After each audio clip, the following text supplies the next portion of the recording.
سلام، بسم الله الفتاح العليم والصلاة والسلام على أشرف المرسلين. إن شاء الله يجيكم هذا الفيديو بأتم الصحة يا رب. هنا حبيت نشارك معكم خبز السندويشات يجيو خفاف بزاف، يولمو يجيو مع شيش كباب ولا يجيو مع شاورما، يجيو بزاف ملاح. هنايا أول نعد لكم مقتطفات فقط. شوفوا هنا يجي ما شاء الله هذا الكباب يشهي.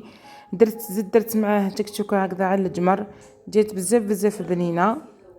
يجيكم طري، ما يجيش ناشف، ويجي يعني نحضره في الدار حاجة نظيفة وبنينة أحسن من نشريوه من برا.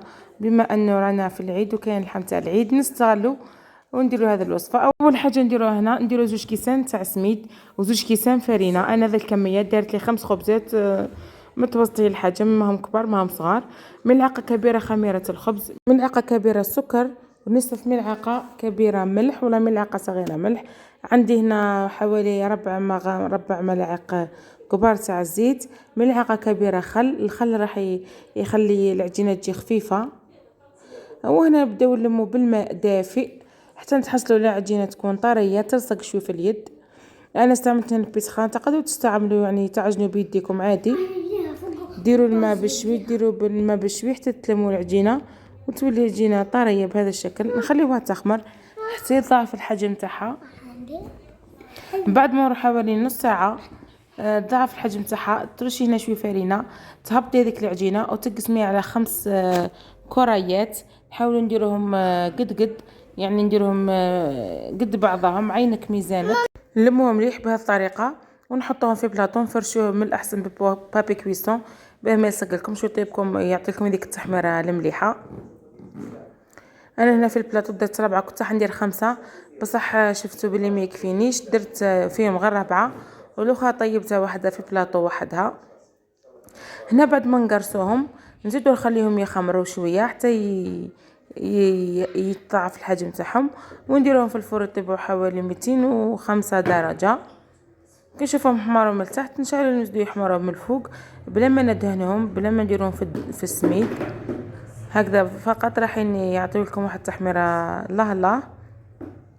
هنا خليتهم غطيتهم خليتهم يخمروا. بعد ما خمروا واحد 10 دقائق كنت شعلت الفور يعني واحد 5 دقائق من قبل ودخلتهم يطيبوا.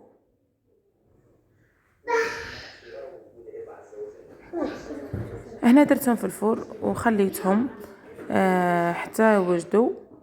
شوفوا هنا بعد ما حمروا من الفوق ومن التحت نعطيكم كيفاه خرجوا من الفور، جاو يشهيو. نخرجوهم يبردوا. هنا بعد ما بردوا لي درتهم هنا في الطبق وحطيتهم حتى وجدت شيش كباب. بعد ما خلصنا الخبز نمروا نحضروا شيش كباب. الطريقه يخليه يجي طري وبنين بزاف. اول حاجه نديروها نرحيو هنايا حبه بصله، نرحيوها مليح نصفيوها، نحيو الماء تاعها هذاك الجو تاع البصله، ونخليو البصله هذيك اللي رحيناها هي راح نخلطوها مع اللحم، والجو هذاك نحتفظوا به بعد كي نعودو نشوي فيها ندهنوا بها من الفوق باه يزيد يعطينا البنه ويجي طري. نجيبو هنا اللحم الفيونداشي تاعنا، انا كنت رحيتو وكونجليتو وهنايا جبدتو. بعد حبيت نستعملو جبدتو من قبل حتى ديكونجلا، عاودت هنا رحيتو برك باه ينسجم مع بعضه وباه نضيفو عليه باقي المكونات. هنا درت عليه هذيك البصله المرحيه ودبشه مع عدنوس مقطعين، درت عليه واحد 3 ملاعق شحمه ربيتها، درت هنا التوابل فلفل كحل فلفل احمر وكزبر. هنا ديروا الملح، انا نسيت ندير الملح حتى رحيت وباه خلصت وباه درت الملح. نتوما الملح ديروه هنا مع اللحم. هنا في كاين اللي ما عنده الشحمه يدير لا شابلير، يدير واحد 2 مغارف تاع لا شابلير باه يخليها طريه، واللي عنده الشحمه بالاحسن ديروا الشحمه راح تخليها تجي طريه. هنا كيما قلت لكم انا نسيت الملح، الله غالب ساعه الواحد ينسى. حتى انا رحيت باه تفكرتو هنا زدته في الاخير، لكن نتوما تعودوا ترحيو وديروه في الروبو. نعجنوه مليح ونخليوه. نجيبو هذوك اعواد الخشبيه نديرو بهم لي بروشيت. هذاك جو تاع البصله نديرو له فلفل كحل وشويه فلفل احمر وكزبر وملعقه صغيره طماطم مصبره، نخلطوهم مليح ونخليهم على جنب. كما قلت لكم بعد كي نشويهم نزيد نضيف عليهم من الفوق هنا نجيبو نحضروا هذوك شيش كباب. نجيبو هنا هذو الاعواد الخشبيه اللي نديرو بهم الشوا، ندوبليو. هنا نديرو زوج، كل واحده نديرو فيها زوج باه كي تحكم. نجيبو هنا كميه من اللحم المفروم هذا ونديروه بهذه الطريقه كما يديروا الكباب، يعني تجي كما تاع برا، ما كانش فرق. نحاولوا نوزعوه على العود بهذه الطريقه، ما ديروه خشين ما ديروه رقيق. حاولوا نديروا زعما هذيك الاصابع هذوك كيما بايجي كيما تاع اللي يتباع فقط. نزيد ندير معكم هنا واحده اخرى. هنا الكميه اللي تحبوا ديروها نتوما تحكموا فيها، تحبوا ديروهم رقيق تحبوا ديروهم مخشان، نتوما كيفاش حابين. لا عدتوا في عائله بزاف رقوهم ونقصوا منهم باه يكفيوكم، ما ديروش في العود بزاف باه كامل العائله تاكل بهذه الطريقه. هذا الوصفه تجي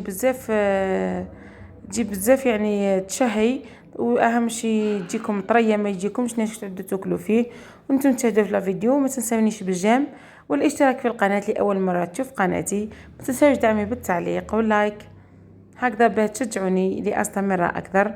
وما تنسوش تبارطاجيو لا فيديو باه يوصل لاكبر عدد ممكن. هنا بعد ما خلصتهم هبطنا للحوش وشعلنا الشوايه باه نشوي هذاك الكباب. هنا هبطت هذاك الخبز وسلطه وهذاك لاصوص اللي راح نزيدوها للكباب، وقطعت هنا فلفل وطماطم وبصله باه نشويهم ثاني نديرهم تكتوكه. هنا هذا الزيت يساعد بزاف باش كي تشعلوا الشوايه تاعكم تشعل بكل سهوله، ما تعبكمش بزاف. يعني كي تشعلوا الزيت هذا غير هذيك الجمره تبدا تشعل باك تطفى تعاود يعني بكل سهوله تشعل، ما تعبكمش. نبداو نحطوا هذاك الكباب هنايا يتشوى على الجمر، مره على مره نقلبوه، ما تغفلوش عليه، نقلبوه حتى تشوفوه طاب. هنا درت هذوك الطراف تاع الفلفل باه يزيدوا يتشووا معاهم، ونقلبوهم ثاني مره على مره نقلبوهم. انا بعد ما يطيبوا على الجهتين نجيبوا هذاك الماء ونديروه عليهم. بعد ما طابوا هنا على الجهتين نجيبوا هذيك لاصوص اللي كنا درناها بالجو تاع البصله، ونجيبوا بانسو وندهنوا هنا على الجوانب بالبانسو بهذه الطريقه. كي نخلصوا الجهه الاولى نزيدوا نديروا على الجهه الثانيه. هذا الصلصه يعني ولا جوليا اللي نديرو راح يزيد لها في البنه ويخليها ايضا تجي طريه ويعطي لها هذيك التحميره المليحه. هنا بعد ما طابوا ووجدوا معنا جا ما شاء الله يشهي، نزيدو نرشوا عليهم هنايا شويه تاع الدبشه مقطعه. هنا كنا رايحين ناكلوا في الحوش لكن جا بزاف الذبان، كلينا الذبان ثم ومن بعد ولينا طلعنا يعني تعشينا الفوق، ما حبيناش نكملوا نتعشاو ثم. هنا صورت لكم فقط ولينا تعشينا الفوق. وهذاك التكتوكه عاود قطعتها فقط درت لها شويه ملح. وهاو الخبز كيفاه جا طريجه ما شاء الله روعه. ان شاء الله ينال اعجابكم وتجربوه.